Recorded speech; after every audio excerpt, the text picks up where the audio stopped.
Edgar Wright has effectively created one of the best screenwrites I have seen to date. He effortlessly creates a multimodal film that not only explores the mind of our protagonist, Baby, but also incorporates diegetic sound, space, and visuals to enhance the story beyond what it might have been. In this scene, Baby is simply walking from an apartment building to get coffee. Wright follows him with a tracking shot and is able to create a visual style that's only seen by his other films, such as Shaun of the Dead, Scott Pilgrim vs. the World, Hot Fuzz, and other such movies. Baby is going along the street in this scene, listening to his music. Not only is he listening to his music, but the music also appears to be surrounding him, almost as if he's creating the track with the sounds that he hears outside of the track, in the real world. This idea is reflected in how the camera continues to follow him around every post, street corner, and even into the coffee shop. Wright wants you to understand that you are Baby. You are following him now. This is his experience, and this is exactly what you've signed up for.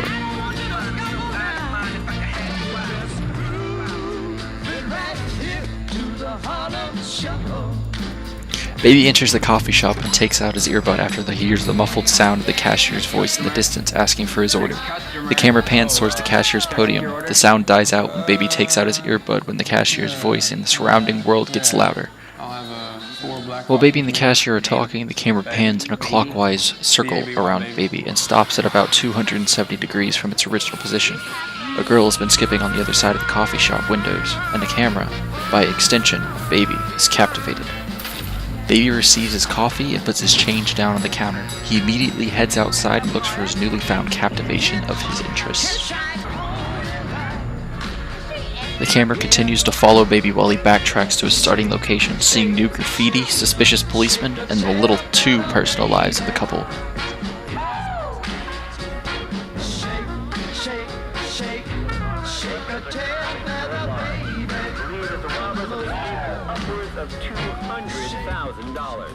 The next scene brings even more music. This time, Egyptian reggae plays in the ears of Baby, and it syncs perfectly with everything that's going on.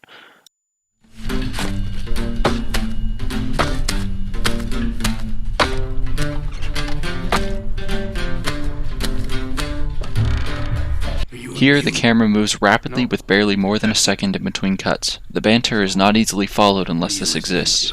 It allows for a methodical approach from the music's position as the louder points work with the cuts while the dialogue and other parts of the scene interject. Listen to it again. Are you a mute? No. So, what are you listening to? Music. That's right, you tell him, baby.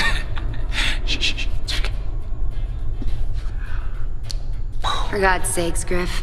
Leave the kid alone. The camera shoots back and forth between Griff and Baby and Darling and Buddy.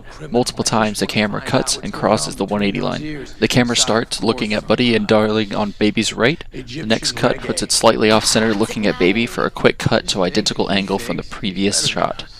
Griff is messing with Baby, and in turn, Baby is messing with Griff. The banter shifts from casual to somewhat serious when Griff takes Baby's sunglasses. Baby, in turn, takes out another pair from his jacket pocket. You're gonna get blood on your hands, and you're gonna find out that shit don't wash off in the fucking sink. Relax. The kid did his job, alright? Griff has decided that he has had enough and slaps the glasses off Baby. He thinks Baby isn't real enough, and as a result, he tests Baby with a fake punch to the side of the face, and Baby doesn't even flinch.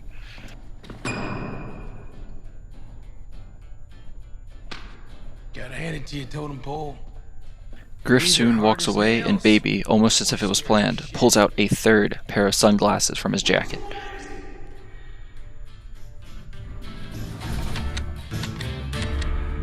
Let's go back and look at that scene. This still is a perfect example showing exactly how Baby acts and feels about the entire situation. In this scene, Baby is aware that he only has one more job until he's done doing jobs. He also knows that Doc won't let anything bad happen to him, especially from Griff. The color of his sunglasses show his carefree attitude, and the plentiful supply shows he has constant preparedness and his ability to improvise. It's visually comedic and helps develop the character's Baby as a whole. You may have noticed I put a little something extra in this video essay. I put a ringing that's similar to the one that people with tinnitus hear constantly in the background. It's really slight, but if you turn up your volume on your device, you might be able to hear it clearer. I wanted to incorporate the life of Baby into the video essay as an extension from Edgar Wright and how he used the extension of Baby and his own hearing as a central theme in the film. I hope you enjoyed.